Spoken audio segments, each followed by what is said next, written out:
ఒక చిన్న, ప్రశాంతమైన గ్రామంలో ఒక పెద్ద, అందమైన మామిడి చెట్టు ఉంది.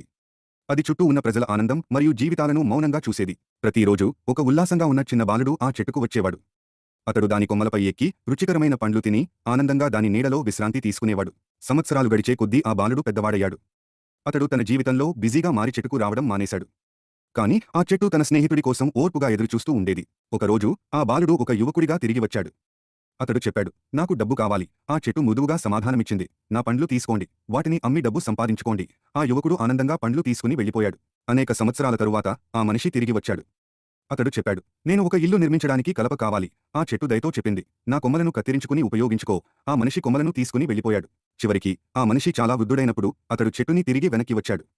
ఆ చెట్టు చెప్పింది, నేను ఇప్పుడు ఏమీ ఇవ్వలేను, కాని నా మట్టి కొంపపై కూర్చొని విశ్రాంతి తీసుకోవచ్చు. ఆ వృద్ధుడు మట్టి కొంపపై కూర్చుని ప్రశాంతంగా అనుభూతి చెందాడు. కృతజ్ఞత కలిగి ఉండండి మరియు మీకు సహాయం చేసిన వారిని ఎప్పటికీ మర్చిపోవద్దు.